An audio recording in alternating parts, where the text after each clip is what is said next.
कैसे हो आप सभी लोग। क्या आप जानते हो कि आखिर डिस्प्ले होता क्या है?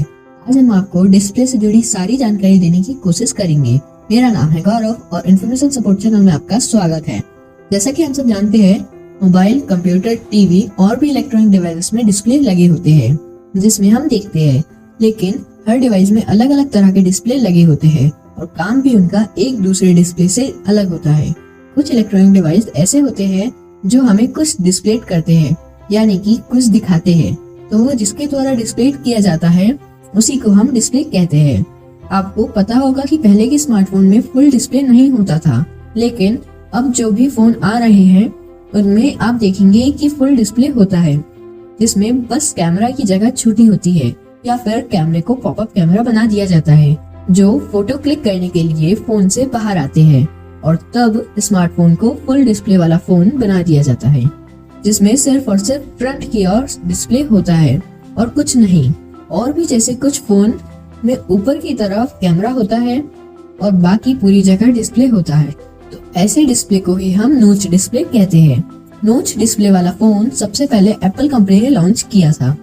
डिस्प्ले के प्रकार की बात की जाए तो बहुत से तरह के डिस्प्ले होते हैं, क्योंकि बहुत से इलेक्ट्रॉनिक डिवाइसेस ऐसे होते हैं जिसमें डिस्प्ले होता है, लेकिन उन डिवाइसेस में सिर्फ एक तरह का डिस्प्ले नहीं होता है, बल्कि बहुत से तरह के डिस्प्ले होते हैं।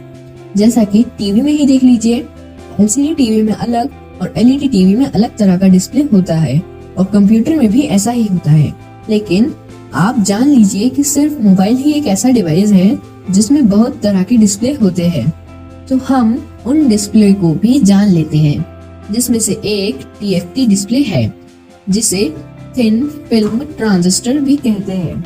ये डिस्प्ले बहुत पहले चलता था, जिसमें इस समय की डिस्प्ले की अपेक्षा बहुत ही खराब क्वालिटी मानी जाती है। अभी भी ये डिस्प्ले चलती है, लेकिन जिस स्मार्टफोन में ये डिस्प्ले होती है वो स्मार्टफोन सस्ता मिलता है, पर ये वाला डिस्प्ले अब बहुत ही कम देखने को मिलता है। दूसरा IPS डिस्प्ले होता है, जिन्हें इन प्लेस स्विचिंग डिस्प्ले कहते हैं। ये डिस्प्ले TFT से बेहतर होता है, लेकिन ये TFT से महंगा होता है। ये IPS डिस्प्ले महंगे फोनों में लगाए जाते हैं।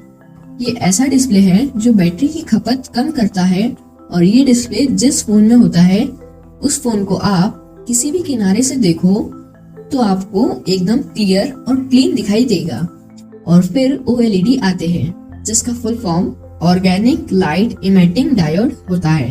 ये बाकी की दो TFT और IPS से बेहतर होता है। यह डिस्प्ले अलग तरह के मटेरियल से बना होता है, और वैसे भी TFT और IPS दोनों LCD हैं, तो OLED तो बेस्ट होगा ही। और फिर AMOLED डिस्प्ले आते हैं, जिसे active matrix organic light emitting diode कहते हैं। ये OLED वाले फोन से महंगे फोनों में आता है। इसमें कुछ OLED से अलग नहीं है, बस इसमें ऐसा होता है कि जो भी कलर होता है वो एकदम डार्क दिखाई देता है, देखने में ही बहुत अच्छा लगता है। सुपर अमोल्ड, जो अमोल्ड डिस्प्ले का ही अपडेटेड वर्जन है। इस डिस्प्ले को अमोल्ड के फीचर ही दिए गए हैं, लेकिन सारे फीचर्स एडवांस है, और ये आपको सिर्फ कुछ कुछ स्मार्टफोन में ही मिलता है, जो कि बहुत महंगे होते हैं। हम आशा करते हैं कि इस वीडियो में हम आपको डिस्प्ले के प्रकार के बारे में सारी जानकारी दे पाए होंगे। अगर आपके मन में किसी भी तरह का विरोध, प्रश्न या सलाह हो तो आप हमें कमेंट के माध्यम से बता सकते हैं, ताकि हम इस पर सुधार या बदलाव कर आपको पुनः प्रस्तुत कर सके। वंदे मातरम।